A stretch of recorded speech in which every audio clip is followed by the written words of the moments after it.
afternoon. My name is Bernie Fishpool and I'm the sector strategist for AQA for the information technology and computing sector. And it's my responsibility to create qualifications for level 3 learners, either in sixth forms or in FE colleges, in the vocational IT space. So what we're going to do this afternoon is I'm going to give you a sort of an overview of why we are where we are, and also give you an update on the sorts of qualifications that are available, not only the ones from AQA, but the sorts of qualifications that you may find if you start to look at lists, etc., particularly performance lists. So I've been asked by Stephen O'Neill on behalf of GRA Training to put this together so it can go onto the website and can be used at any time. So, initially, as I say, the reason that we are here is because of the Wolf report and Alison Wolf's insistence and recommendation that there needed to be more accountability around vocational qualifications, that they needed to have more rigour, and there needed to be an obvious parity with A levels. Essentially so that they weren't seen as the weaker qualification and the qualification that you put people on if you couldn't really think of what else to put them on.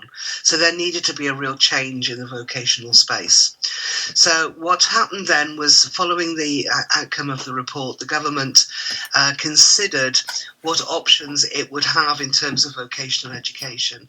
And one of the things that they had already decided was the fact that qualifications would have a new categorization. So the first category was a tech level, which is a level 3 qualification, minimum of 300 guided learning hours, that has a parity with an A-level program, and that is specifically designed to take you to a job outcome. And the other part of the equation was around vocational applied qualifications, which always used to be associated with A-levels, but now essentially have been moved into the vocational space. And the difference between the two of them essentially is that the tech levels have to be technical in content. They are linked to SOC codes, which are standard occupational classifications, and these SOC codes can give a learner indication of which sort of job they are actually going to be able to go into with that qualification at the end of it. Or alternatively, if they don't want to go into work, still leave them with the option of going into an apprenticeship or into HE. But the tech levels themselves had to be endorsed by a minimum of 5 employers and also sector bodies in order to get them onto the list for Ofqual and accredited by Ofqual, and subsequently get them onto the DFE list for 2018 points. Now, performance points. Now, these qualifications I'm talking about today are on the list already for 2018 performance points in all the sizes and permutations that you will see over the course of this session. The other part of the equation, the applied general, was essentially not linked to a job outcome, but linked more to an understanding of a sector. And the issue with the applied generals is that clearly, if you're only investigating a sector, there is lots of opportunity to experiment with different sort of topic areas, still within a particular sector, but just to experiment and go quite widely into different topic areas that are all related to IT. Now, as an applied general, you therefore don't have to link it to a job.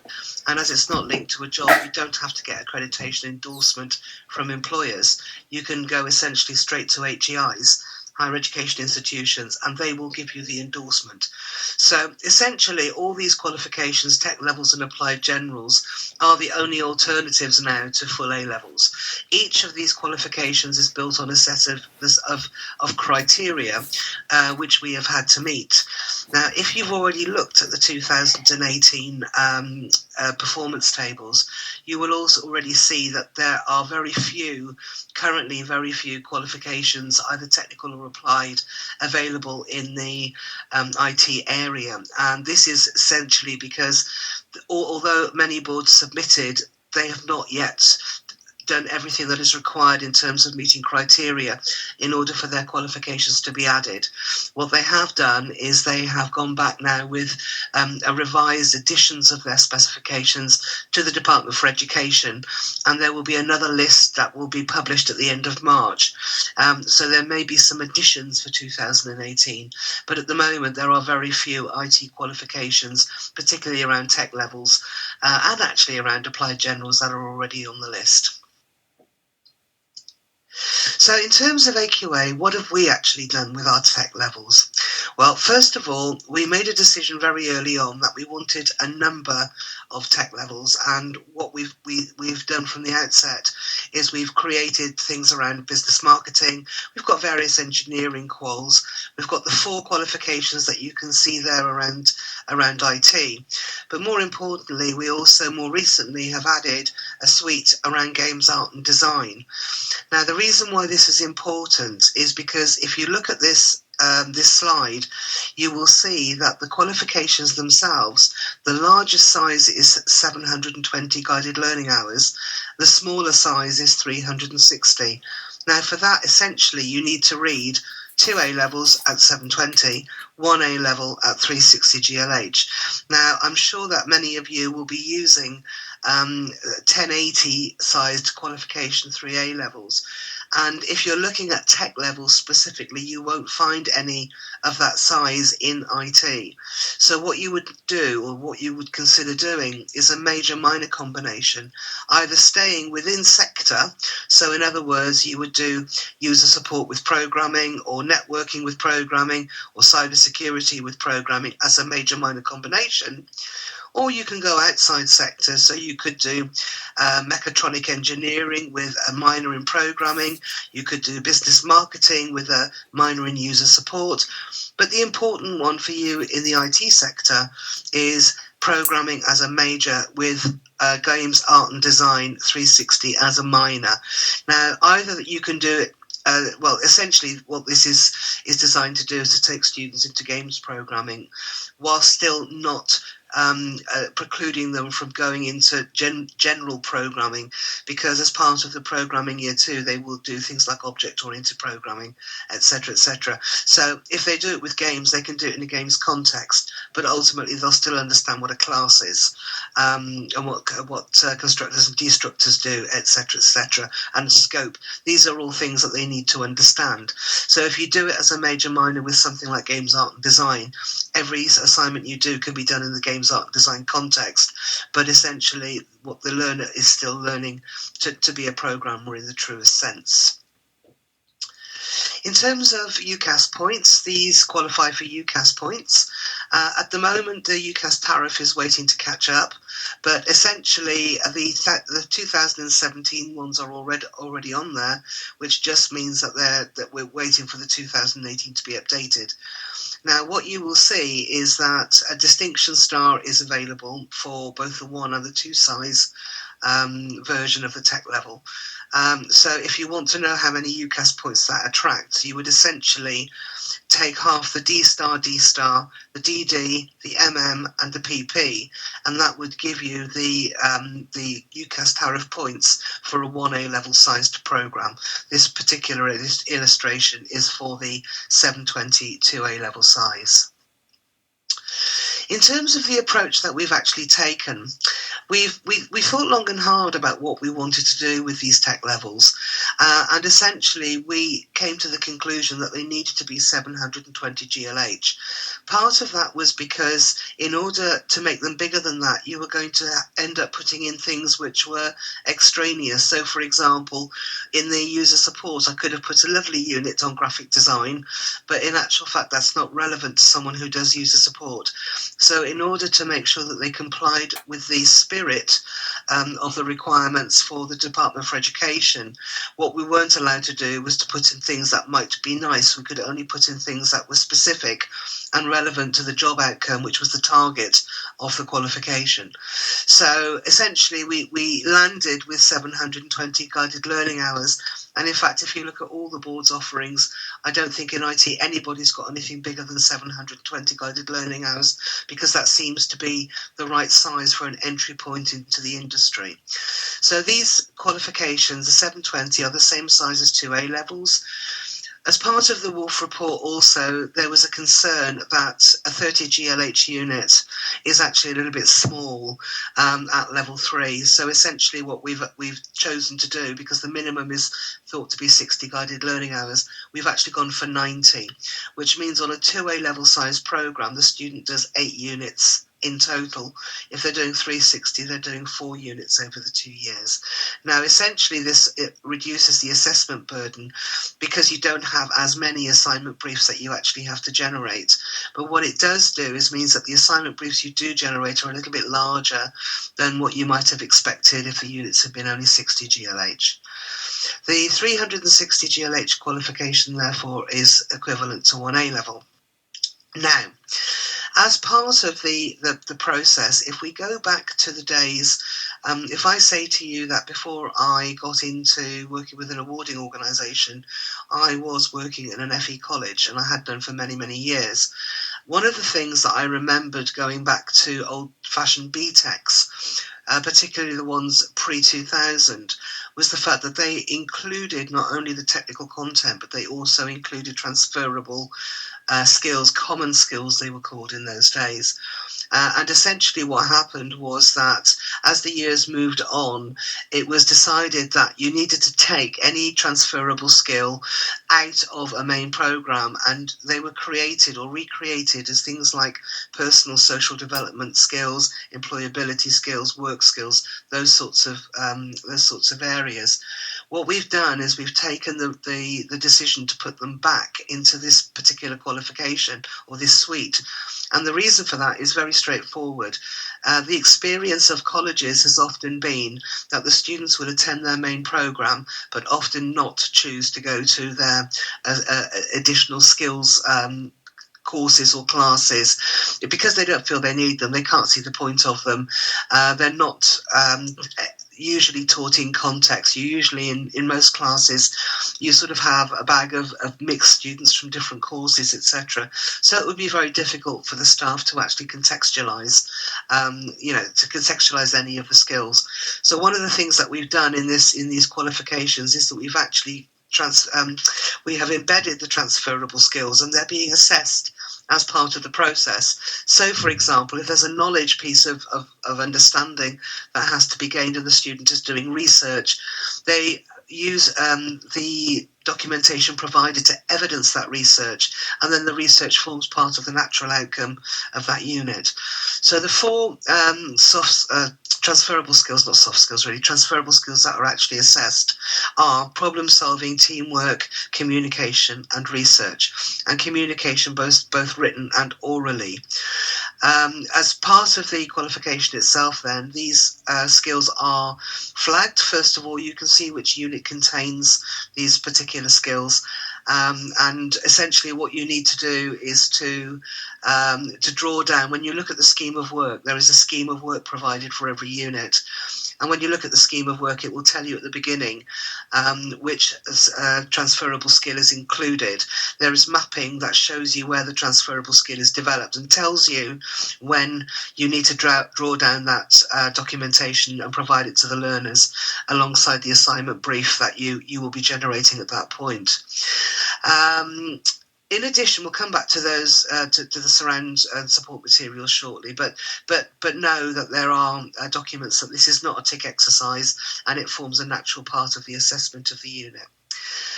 In terms of the 360 GLH qualification, the requirement was for a minimum of 30% guided of external assessment. And if you've got 4 units and you've got to have 30%, it couldn't be 1 unit, it had to be 2. So essentially there are 2 knowledge-based units that are externally assessed through an exam. When it comes to the 720, there is 1 additional externally assessed unit, another exam that the students would essentially do in their second year. Now, one of the things that I can tell you straight away is that you shouldn't be concerned or worried about these external exams. The majority of you will be running either a 360 or a 720 over a 2-year period. This means that there are 4 exam sessions over that 2-year period, which again means that what you would probably do, as you would want to do, is to teach the core understanding, for example, fundamental principles of computing, and then either communications technology or introduction to programming. You would want to teach those at the beginning of the course. That doesn't mean that you have to assess them or do the exam in the first year. And when you think that every single thing that the learner does in those first 2 units of any pathway are repeated and repeated and repeated in the practical things that they then do, then you'll realise that putting them in for an early exam is really quite pointless. You would be much better served in putting them in for an exam much later when they've actually embedded their learning and they're really confident with the content.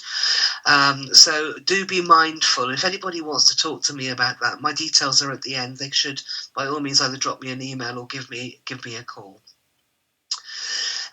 In terms of the approach then, the practical assessment really are designed to help you to engage employers in the delivery of your courses. Most of you already have some sort of employer engagement, and what that actually means is that you should have your students being able to periodically come face to face with employers in a meaningful way. When it comes to meaningful, what we're not talking about is doing a tour around an employer's facilities. What we're talking about is an employer coming in, maybe giving a class, actually teaching a little bit of the class or doing a practical workshop with some students, etc. And this isn't every week and it isn't in every unit. It's where it would naturally occur within the framework of the programme, but it does need to be there somewhere. In terms of synopticity, this is again another requirement in order to get the qualifications accredited and approved for funding. Synopticity has to be taken seriously. And if you think back to some of the qualifications that you're currently doing, because these qualifications can have all kinds of different units in them, it's very easy to teach a unit, assess it, and then forget about it. But the whole point of synopticity is that learners need to understand that they need to use learning from other units to contribute to their learning and assessment and understanding of the unit that they're working on at any one time. So what we have done when you look into the specification is we have put behind each of the units, you have the unit, the overview, then you have the content, then the grading, then the assessment guidance and the delivery guidance, etc., and the reading list. And right at the back of each unit, you've then got the synoptic mapping. Now, the synoptic mapping basically means that you can go and have a look at what the learner is looking at or learning in other units, which actually either contributes to what the learner is doing with you or where you are contributing to something that the learner is learning elsewhere. So it's about everything being joined up. It's about creating assessments, if you wish to, that can assess criteria from different units, but in a project style. These are all things that you can actually achieve with an AQA Technical. In the 720 versions of the qualification, excluding cybersecurity, which I will come back to later, there is a collaborative project. And the issue with the collaborative project is that you're not actually going to be assessing the students as individuals. You're going to get them to collaborate on an outcome. And what you're doing is you're assessing their ability to work together as a team against a client brief or whatever, and towards an achievable goal. You can still differentiate between the students because you will get them to do some peer assessment, or you might do some observations, etc. And you'll know which students have met the merit and the distinction criteria in their ability to work together, etc. So essentially, what you won't be doing is marking 4 versions of the project. You'll be marking 1 version of the project, but taking into consideration additional feedback that the learners may have given you. Where possible, I have used the same units in multiple pathways. You'll see that in a moment because I'll be showing you a grid of which units are in which pathway and talking you through what the variations actually look like. But suffice it to say, because there are some common units, there is an opportunity for some co-teachability.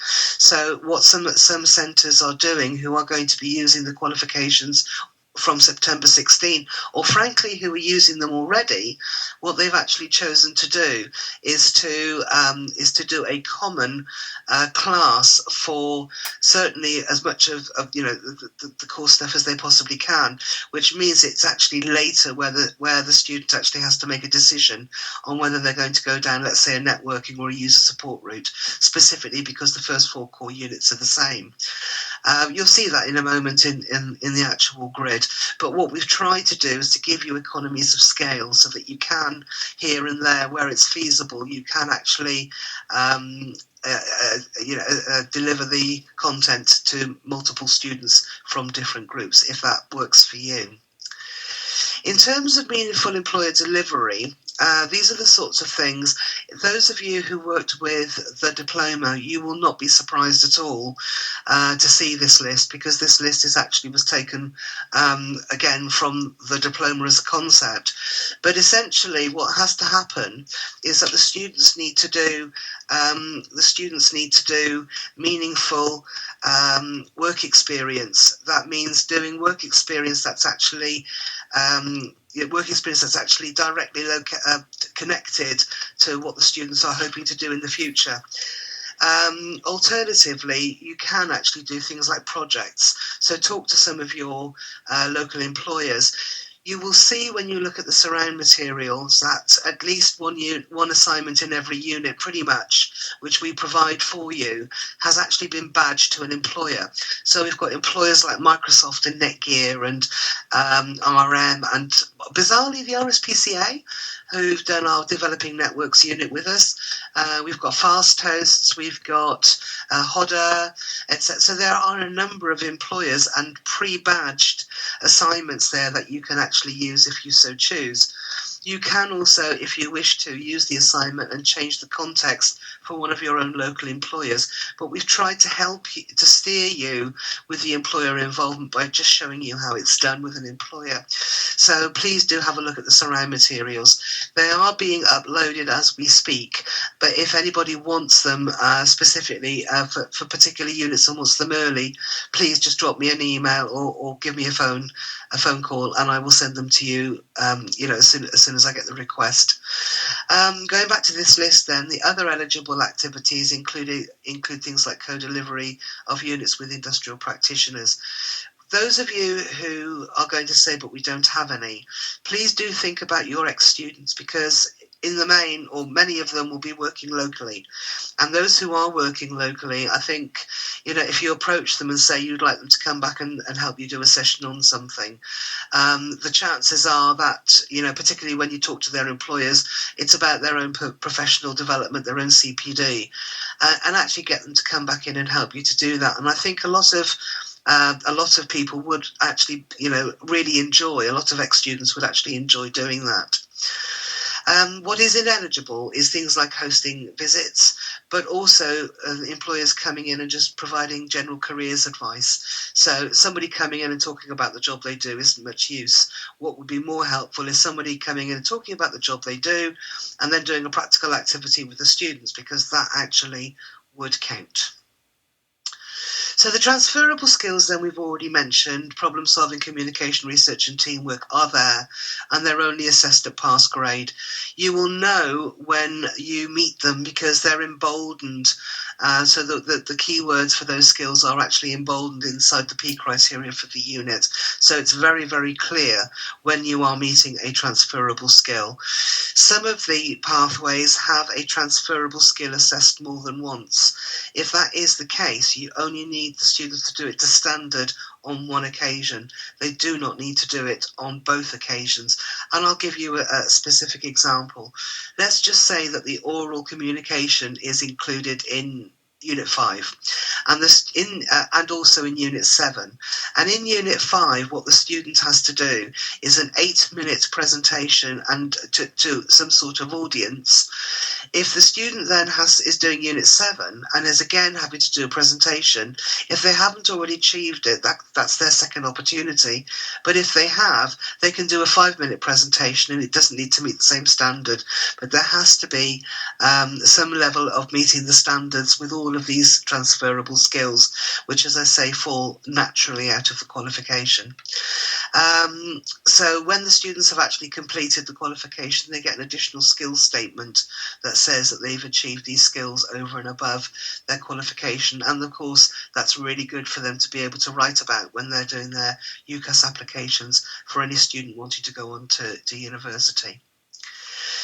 In terms of our vendor involvement, one of the things that we've actually done is we've had really ongoing and regular discussions with the vendors, because I know from experience, having worked for another board, that if you embed the vendor certification and the vendor then changes or wants to change their own examination or their program, they essentially find themselves tied to the awarding body for the length of that program, or they end up having to have two different versions of that exam. So, for example, it could be a CompTIA A+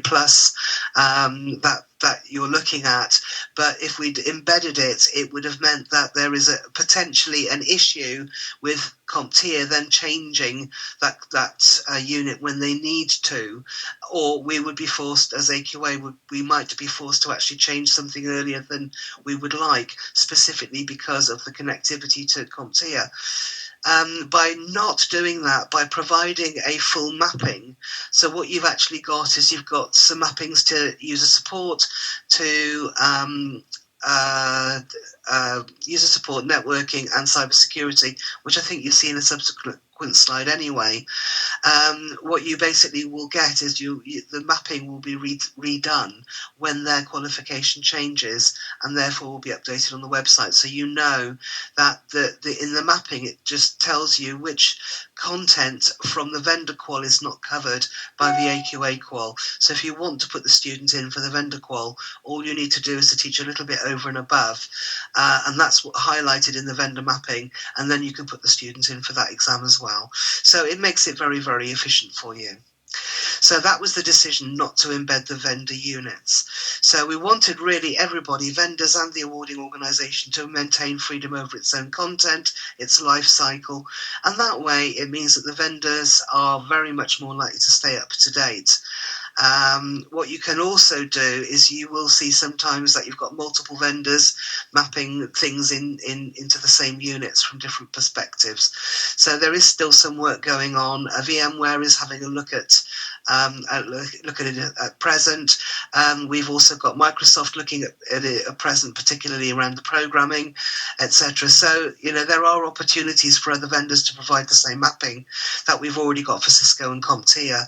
And essentially, part of the reason is because under the study programme as it currently sits, there is a packet of funding around enrichment, and the enrichment can be, or doesn't have to be, but could be, vendor certifications. So essentially, you've got the choice of maybe sending them out to do some community work, or doing a vendor certification, which will potentially help them get a job. So, or you could actually mix the two. You could get them doing some community work, which also meets the vendor certification. I don't know. But the point is that there is an opportunity as part of the funding platform to actually do these vendor certificates over and above.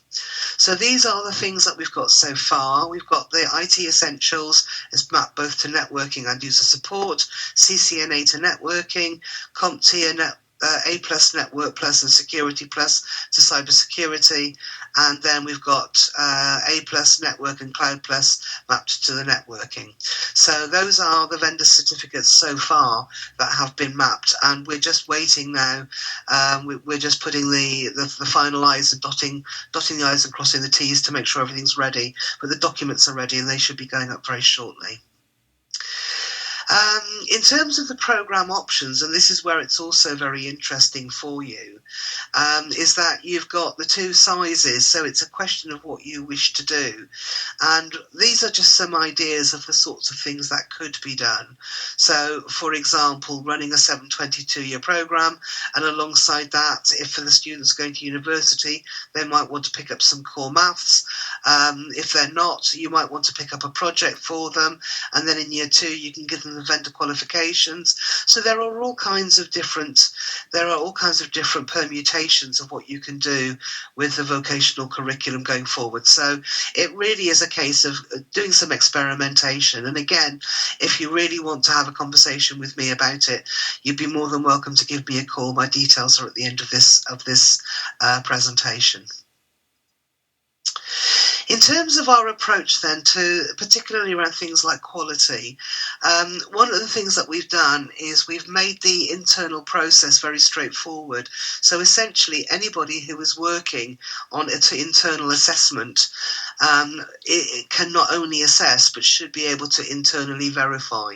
So be involved in any standardization if the same unit is taught by different teachers to different sets or year groups, etc. It's the sort of thing that you would really expect, and that would be helping you to get ready to manage the external quality assurance process, which, as you can see here, is essentially based on 2 visits from AQA. We send out somebody twice in the year to come and actually talk to you about the programme.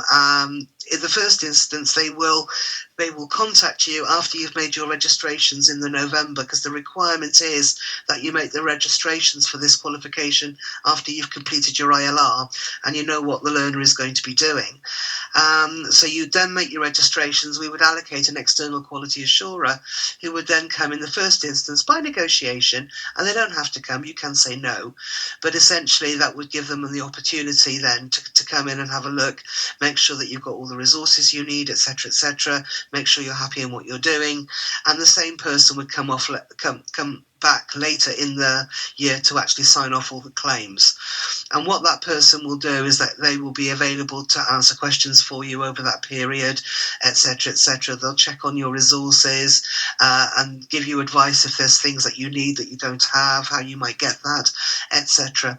And as part of that, they'll monitor the compliance and the occupational competence of the staff. So essentially, you're not in a situation where at the start of the year someone with a degree in computing is running this course, and by the end of the year somebody who's basically teaches sport is trying to run a teacher programming qualification. So it's just about making sure that the occupational competence is really there, and the external person therefore will feed back to AQA whilst also supporting and encouraging your best practice.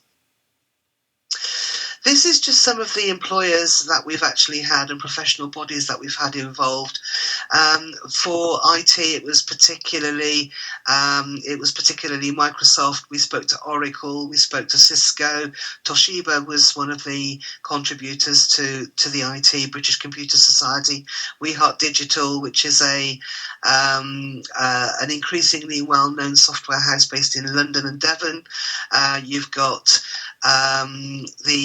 obviously eSkills now has changed to the Tech Partnership, but essentially they're the sector body that you would think about when it comes to IT, vocational IT in particular. These are also some of the universities that we've worked with and colleges. So the colleges to check that what we're creating is actually deliverable, and the universities that nothing that we're doing would preclude the student from actually going on into HE if they so choose. In terms of support, really, what we're trying to do, and this is really a decision that's been made by AQA, is we're trying to support the STEM agenda.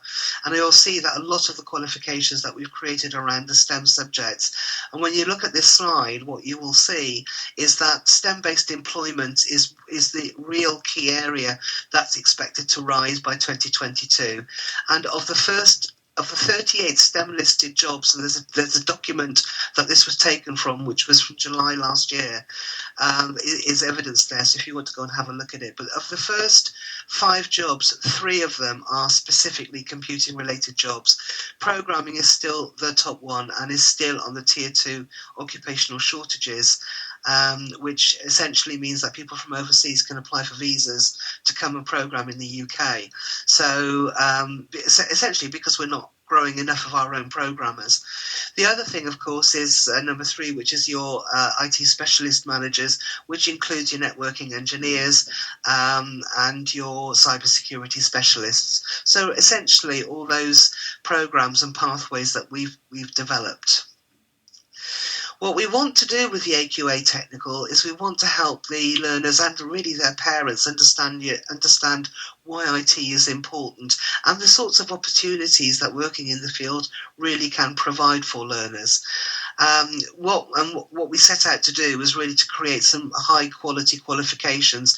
I will be honest with you, if you're looking at these qualifications for your borderline CD students, these are not suitable. What you're talking about here is you're talking about the students who are competently at least 5A star to C in their GCSEs, preferably including English and maths already. Apart from user support, there is no requirement for English and maths for user support, but for the rest there is an expectation that the students got a good command of English and maths, simply because these are not easy qualifications. They are technically demanding. So, you would really need to seriously consider this if you're looking at a student who's on a CD borderline. What we've also continued to do is to work in close collaboration, and we want to help you as centres continue to work in close collaboration with businesses and with industry, specifically working also alongside those organisations that promote IT, things like Teen Tech, which is promoting IT for young people, which also has a lot of girls, which is a really good, and women in technology, all these sorts of groups, who are really interested in more and more students, STEM-related students, coming into the industries.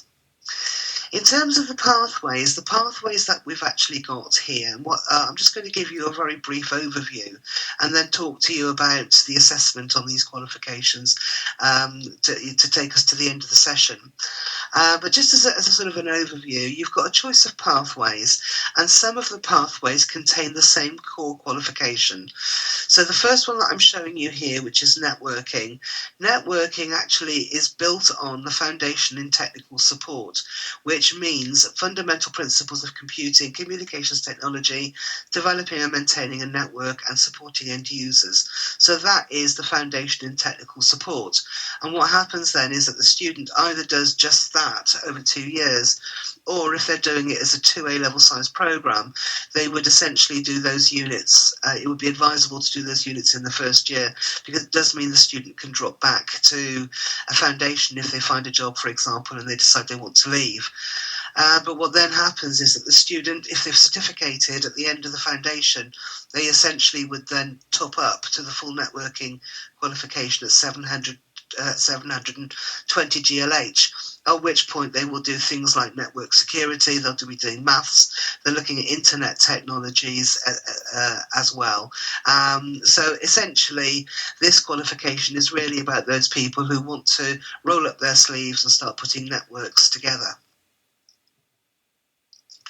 In terms of user support is very similar because it's again built on that foundation in technical support, but this time the units that are different are things like installing and maintaining software, systems security for organizations.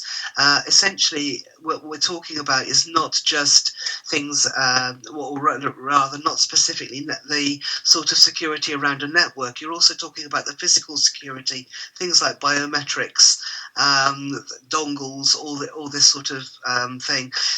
Also doing things like backups, regular backups, how you would recover from disaster.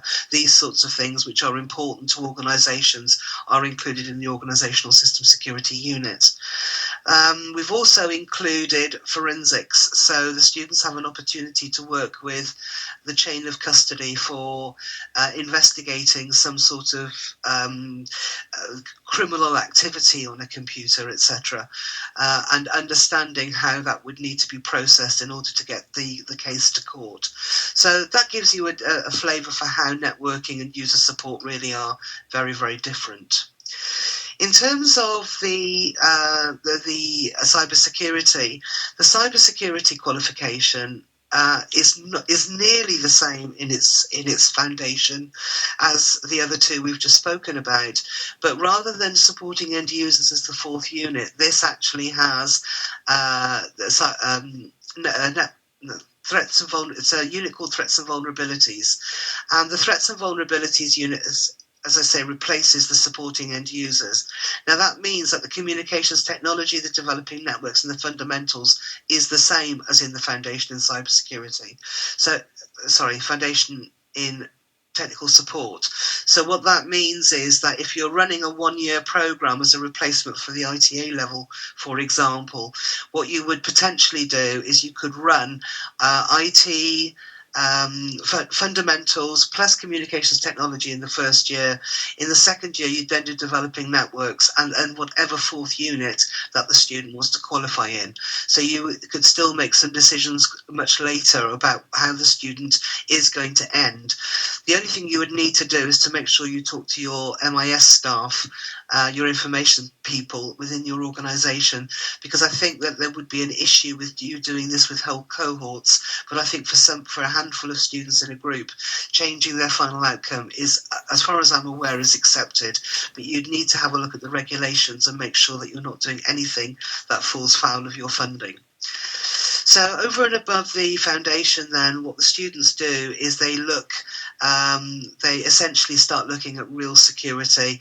They have to resolve security issues, which is actually quite important for them. Now, because there is no project in this pathway. The reason being, we didn't think that there would be any company that would invite your students in to mess around with their security systems.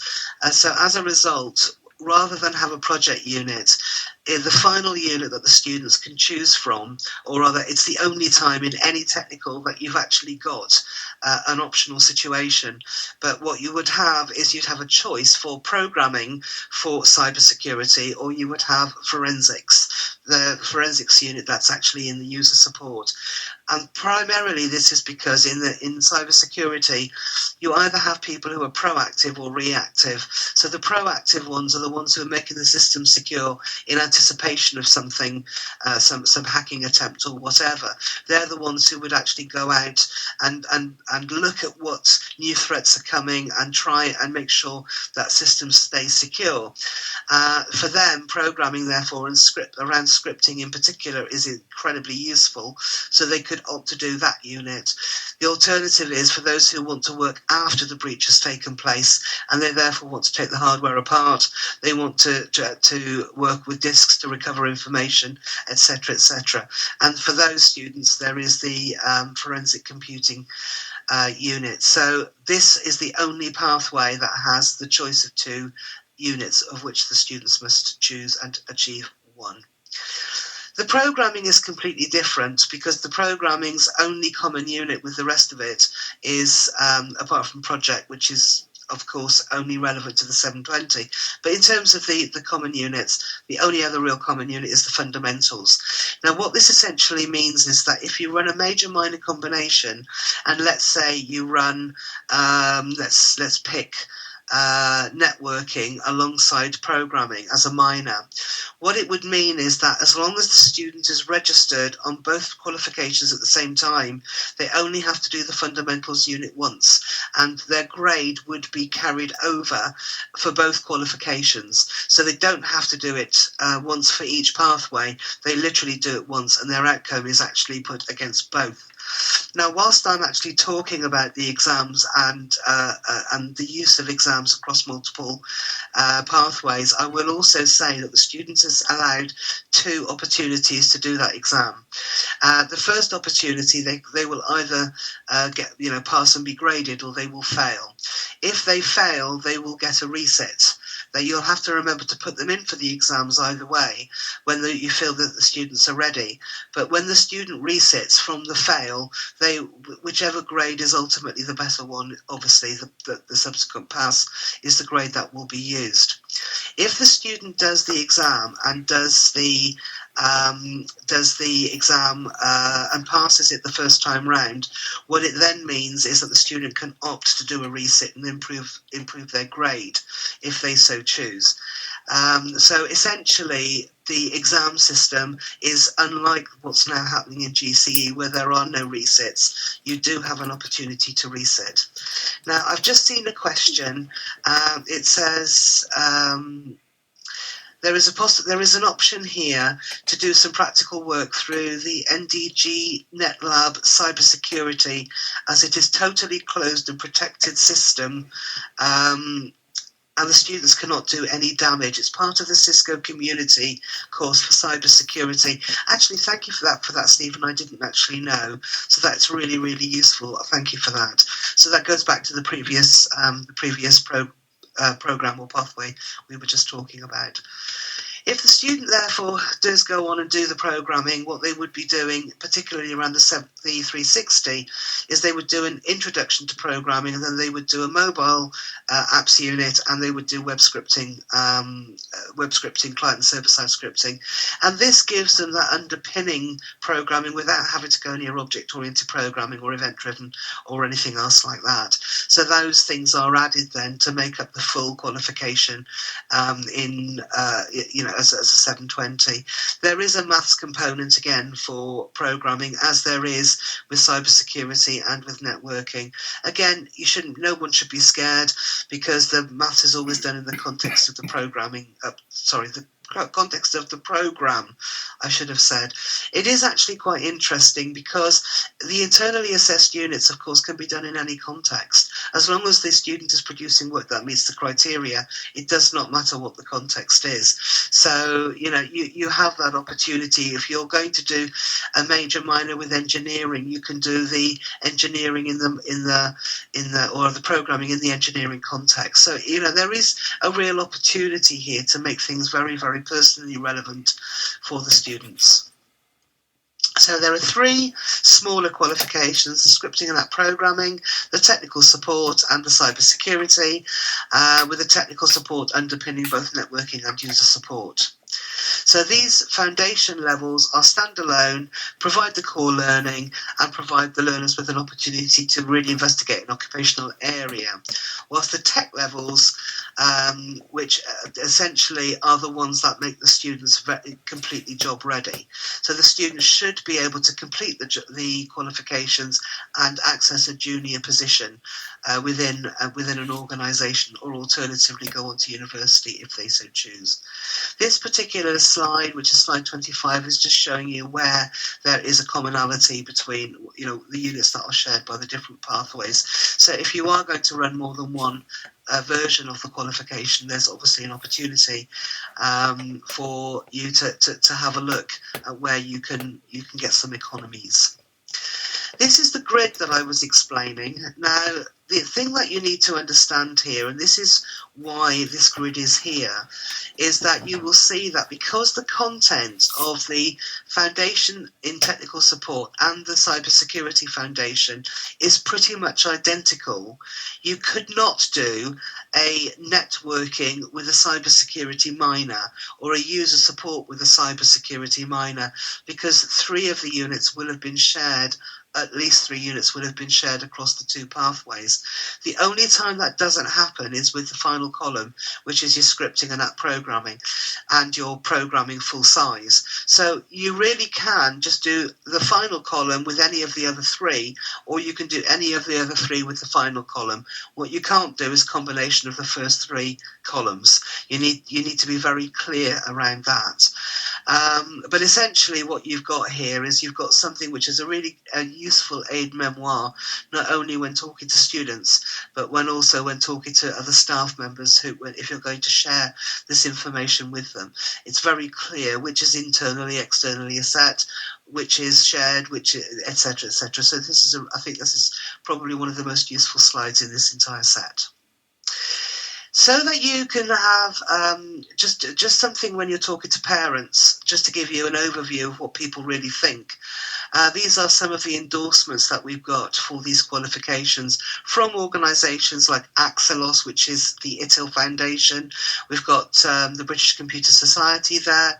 We've got FastHost, which is one of the biggest cloud storage, I think it's the biggest cloud storage company in the UK. We've also got Bob Harrison from Toshiba. We've got Microsoft. We've got a quotation there from a university also. But the one that I'm really proud of is this one, which essentially I found because one of my colleagues found it on a blog that Andy Elder, who is the president of Intel Security, and if you've got a computer, the chances are you've seen the word Intel floating past. Andy Elder basically found this qualification, was so bowled over by it, he had been blogging about it.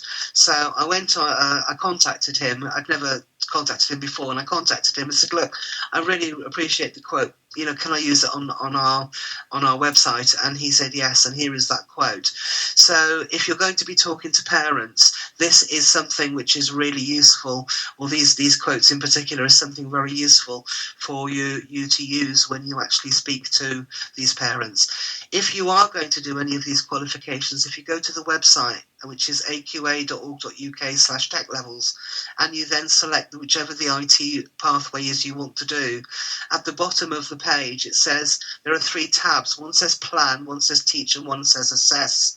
And if you look in the plan one has actually got a brochure in it for this for these qualifications, and some of these quotes are included in that also. So that's something you can print off and talk to parents about and students about if you wish. These are a few more slides. I'm conscious here of time. We'll be going about an hour. So I'm not going to go into huge depth, but I just wanted to give you a little bit more meat in terms of the content of these qualifications. So just again, for you to have a conversation with students or other staff, they're looking at some of the topics that the students will cover, and you'll probably see that the sorts of topics that you're seeing on these slides are the sorts of things that you're doing together, already. Now, what you may not have seen is them sort of grouped together in the particular way that we have in AQA, but we think we've done it in a way that really does make sense. So it gives the students a real opportunity to get deeply into a topic area. In terms of the networking then, they're adding on to those basics. They do have to do some maths. They shouldn't be scared of it, but they do have to do some maths, specifically because they're going to have to do things like transmission speeds and bandwidth and all those sorts of things, and be able to do some statistics around that. So these, when the student is learning the maths, that's the context in which they will learn it, that they will be doing calculations around bandwidth or transmission speed or whatever it happens to be.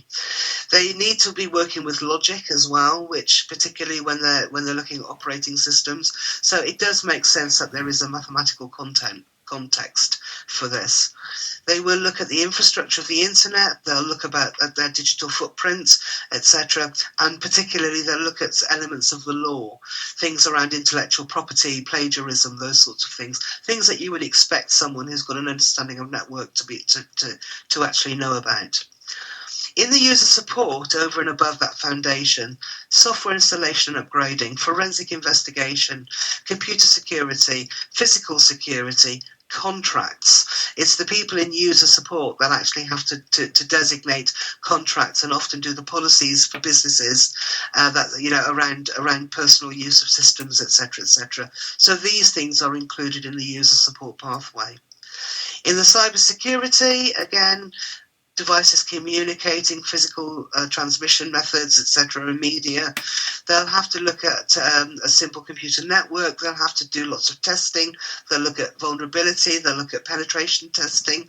They're looking at business continuity. They're looking at actually implementing security measures to networks. It's again the things that you would expect the students to be doing if they're going to go out and work in cybersecurity. The cybersecurity administration adds on top the mathematical concepts. Again, so you would be doing the same maths as in networking, but this time in a cybersecurity context. They'll look at the fundamentals of cyber attacks and how they should proactively manage risk. And they'll look at things like identity, making sure that the users who are actually accessing the system are adequately and properly controlled, and looking at things like the standards that affect security. Let's face it, there's an awful lot about cybersecurity and cybersecurity breaches constantly in the news at the moment. So this is an absolute massively growing area. In terms of the two optional units, there's just a little bit more on them that says what they are. Programming, the sort of client and server side, and then you've got your computer forensics and gathering of evidence. Scripting and programming, the students are going to do basic programming. They're going to build coded applications for mobile devices, and I will stress across platforms. So they won't just be doing it on an Apple device. They'll be looking at both Apple and Android, and they'll be looking at building interactive websites, specifically because it is not much, it's not very useful to an employer if the student can only work client side or server side. They need to have a full understanding of both. So in that smallest qualification, you will see that this actually bears no relation to what is happening in the A-level computer science, which is very, very programming heavy. This is a very different focus. The programming then, over and above, they'll get you their maths. This time, it's contextualized specifically for programmers. So there's a unit called Mathematics for Programmers, which the students will do an exam in, and it's the only time that maths is examined. But all the questions in the mathematics exam for programmers will be specifically programming related. So we're not going to be asking them questions which are just maths for the sake of maths. They are specific to programming. What they'll also then do is event-driven programming and object. And what we haven't done is we haven't specified in any way, shape or form what languages need to be used. The only time there is a sort of indication is around the client and server-side scripting, because of course Java is very commonly used out there, but you can use PHP, etc. It's up to you what you use in terms of your programming languages. As long as the programming language that you're using can be used in an object-oriented way, then you can use pretty much what you like. In terms of using the difference between the two, then, what you need to be aware of is how they are different in their size. In terms of flexibility, there is something that I do want to mention, and that's this. In order to make the 360 version of the qualification acceptable to the Department for Education, it had to link to a standard occupational code. Now, the 722 A-level size versions link to what's called a 4-digit SOC code, and the 4-digit is the point of entry into the workplace. The 3-digit SOC code is to learn about the area, but not necessarily be fully job ready.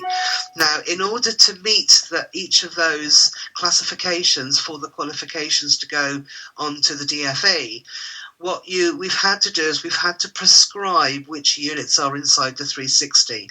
So if you want the flexibility for the student to be able to drop back to the 360 full program, what you have to do is to teach those units first, for obvious reasons. So please be mindful of that. Please also be mindful that once that is certificated, the learner will not be able to go back and revisit those units in the larger size of the qualification. Once they're certificated, those grades stand. Okay. Now, one of the other things I haven't yet mentioned is the internal assessment. And to cut a very, very long story very short, and again, you can come back to me with questions if you like. One of the things that we, or the way that we've approached the internal assessment and the resubmission of work, is the fact that when you give the student an assignment brief, the student will then hand in the coursework to you, you will mark it, and you will then tell the student where they have not achieved.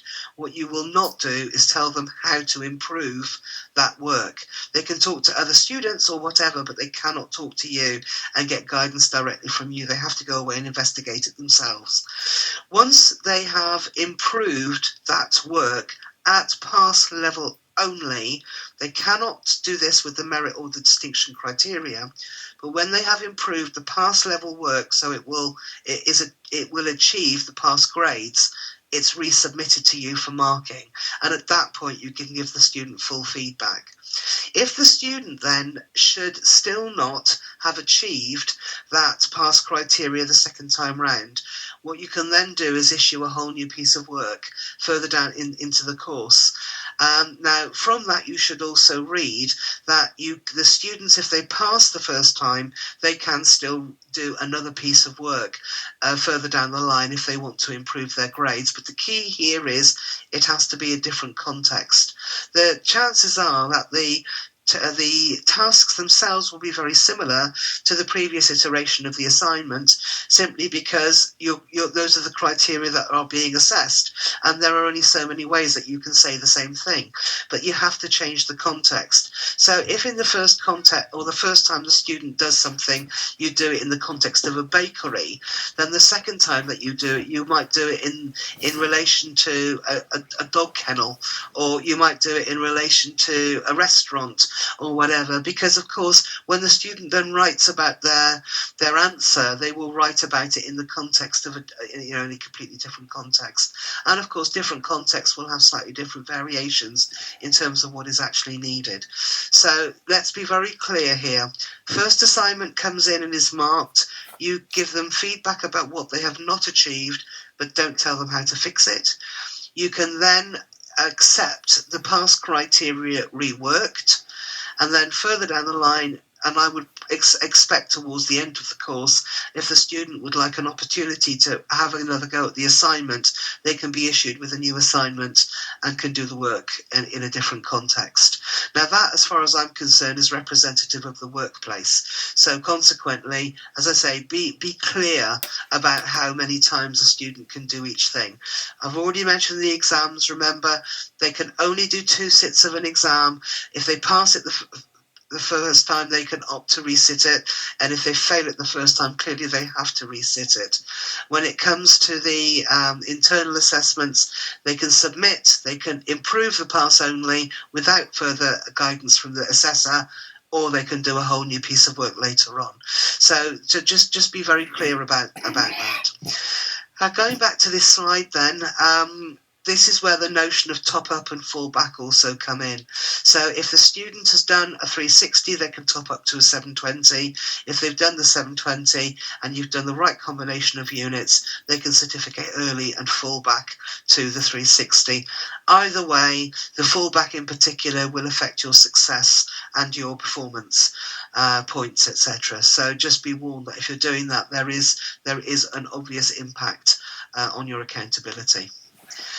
To support these qualifications, if you go to our website and you actually have a look at the specs, you will see there there's the cybersecurity, your programming, your user support, your networking, etc. When you click on those, you will go into the website and you will then see the tabs at the bottom which have lots and lots of resources. Now, I say that, they're actually uploading them as we speak, but essentially what you will find when you look in there is you'll find a scheme of work for every unit. And when I say it's a scheme of work, it's absolutely a full scheme of work. The scheme of work is anything from 45 to 120 pages. It includes everything from activities, it's got links to websites, it's got stretch and challenge, some of them have got equality and diversity. You've got down the right-hand column of the scheme of work, you also have mapping to English and maths. All of these are colour-coded so you can see very clearly what they are. Yeah, when you see the orange, that's when you're assessing the transferable skill, and it tells you when to hand out an assignment, and it tells you either now you need to hand out a centre devised assignment, or you can hand out the AQA preset, if you like, assignment. Please, if you don't have to use the AQA ones at all if you don't want to, but they are there for you to use. The only unit that has a full assignment for the entire unit is the project unit, because of course in the project unit all you're doing is you're plugging in the scenario, because what you're doing is you're working on the learner's ability to teamwork. If you should be getting the learners to work with an employer on a project. If that is not possible for any reason, or you have students who weren't able to find a real project, or at least a live project, there are some virtual projects that are in the back of the unit, back of Unit 8, that you can actually give them to work with, or you can use them as a dry run for the project. There's all kinds of things that if you actually have a look. So you get your scheme of work, you get a sample lesson plan, you have an assignment brief for each unit, you also have an exam paper and a mark scheme for each unit. We've already also had the first students going through both fundamental principles and programming, and there are more students doing fundamental principles, programming and ComStack in the summer, in which case by the time you start there will not only be the sample assessment materials, but there will be live papers which have also been sat that you will be able to actually have a look at. So we've got resources are available online, sample exams, sample mark schemes, lesson works, etc., etc. What we're also running is some face-to-face events where you've already now done the online event, or a very similar one to what I would have done if this had been directly for AQA. You can also attend face-to-face introduction events. However, what we're also doing is some getting ready to teach events, and they are coming up in April, at the end of April or mid-April, I believe. So do go onto our website and have a look at those if you want to come and have a look at, come and actually meet with other people who will be running the qualifications. If you are going to run them, you need to seek centre approval. There is no hidden cost to that. It's just a question of contacting AQA, asking for the forms, they'll send them to you, and then you complete them and send them back in. If you are already doing a vocational qualification, say a BTEC or an OCR National, you need to tell us when you apply, because it means you'll get a shortened version of the form. All approval visits are free, all centre approval processes are free, and all verification and moderation visits are free. So there are no hidden costs here whatsoever. What you need to do is you need to remember that when you register the student, you'll be paying for the registration, and the first sit of the exam is free. The second sit of the exam there is a charge for, if you find that the student needs to resit. If you are going to go ahead and work with any of these qualifications, you need to contact us, send us your information so that we actually know that you're out there and that you're thinking about working with us. You're then invited to come to a Getting Ready to Teach event, and we will help you to organise the centre approval. That, I think, is pretty comprehensive in terms of giving you an overview of what we've got out there now. This last slide gives you my contact details, my email address, my desk landline, and my mobile. I strongly recommend you use the mobile. I'm very rarely sat at my desk on that Manchester number. The other thing that you can do, if you can't get hold of me for any reason, is you can email tvq@aqua.org.uk, and then we've got the website there for you to actually have a look at as well. And finally, we are an independent charity, and as it says here, the largest provider of academic qualifications. If you have anything else that you would like to have a look at, please do get in touch.